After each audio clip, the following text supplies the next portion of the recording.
To be honest. I was just gonna go off that because I remember before you were telling me about this amazing thing you talked about when you were talking about alchemy, and you said just link that with creativity. You know, you've explained it to me already, Yes.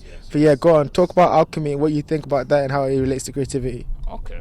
Alchemy and creativity. That's an interesting one because usually when it comes to alchemy, you don't really get creative in a sense. It's more you're trying to just observe, analyze, and understand creativity. But when it comes to creativity as well, you're doing the exact same things as alchemy. You're learning a skill, or say you wanted to be an animator. So you learn the skill, you strip it down to its like base components, the basics, the fundamentals. You learn exactly what you need to do to kind of, get better. You take the steps, and as you start drawing, you gain more knowledge, more wisdom of how to apply that knowledge, which obviously deepens your understanding as well. Yeah. But then that opens up, I did this wrong before for the last 2 years. Yeah. And now I've got more knowledge on how to fix it. So the more knowledge doesn't only highlight the issues, but it gives you the power to actually change these issues as well. Speak on the relationship between knowledge and Yeah. understanding. You talked about this before. Well, hold on. Go on. Cook, With bro. the- Cook. Well, with the what do you call it? Well, Alchemy. with the alchemy, with that same process of where you're learning the basics and you're gaining knowledge, and then changing the things that you, I guess, didn't understand before into stuff that I guess you could present it better. It's the same process with the alchemy. There's a process, the Negredo, the Albedo process, Woo! and this is Say some words that niggas never heard before, bro. Say some words people never heard before. Hey, man, hey, it's Have to just, put- have just to a put a little bit of dictionary in reason. the Hey, comment- in the then went to the citation, a little Citation, asterisk yeah. as well. Oh, yeah, go on. The Negredo.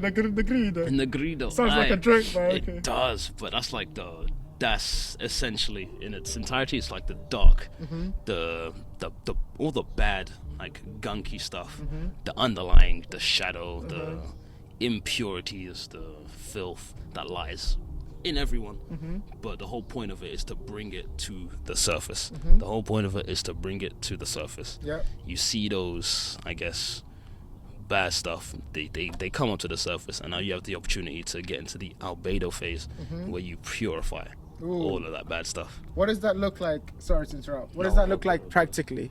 The purification process. How does that look like when you're going from that to that? Well, so first, yes. Okay, start from the beginning. How would you identify the negative parts? Like, you're talking about the negative, the darkness. Yeah, the pure- insecurities, How do you anxieties, the identify that neuroses. within yourself? You think not specifically you, but like Yeah. for people at home. How would they identify that? I say you would identify that in like little hesitations and what you want to do, limiting beliefs, that type of deal, neuroses, like lack of energy, lack of mental clarity. That's all like the bad stuff. You don't really want to. You want to have a clear mind, I imagine. You want to have a pure mind, so you can actually achieve the things that you want to achieve when you want to achieve them.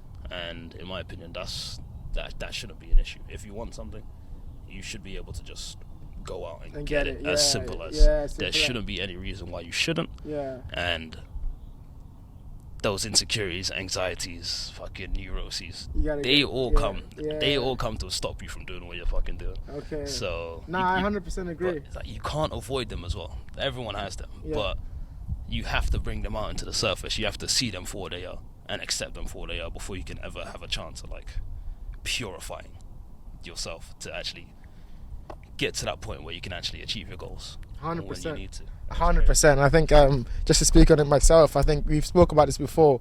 When you mentioned the alchemy stuff, it kind of hit me because I was like, oh, I've done that before. Yes. The process of understanding your neurosis, understanding your negativity, and then trying to channel that into positivity Yes. by only coming up against it Yes. through like action. Yes. So you go up against your doubts, feel like, okay, I'm actually going to do this thing, Yeah. get actual feedback from it, and that feedback is now the goal that I actually wanted. So I've taken this negativity to turn it into good stuff. Transmutation at its Transmutation finest. at its finest. Transmutation Speak on at that, its speak on that. finest. Speak on man. transmutation. Okay, well, if we speak on the, I guess, material aspect of alchemy, the whole goal is to turn lead into gold.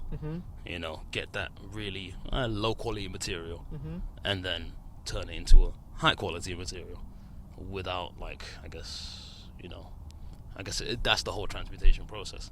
But spiritually, I think that's talking about your mentality, the way you operate, your attitudes, your behaviors. That's the material that you're trying to change into that gold. That's what the whole aspect is, like a allegory, essentially. So you're not trying to obviously change fucking lead into gold. Might be possible, who fucking knows, to be honest. But at the end of the day, I think you have this, I guess, material within yourself, this, I guess, spiritual constitution. It's obviously of one level, or one type, I guess it's of one certain quality.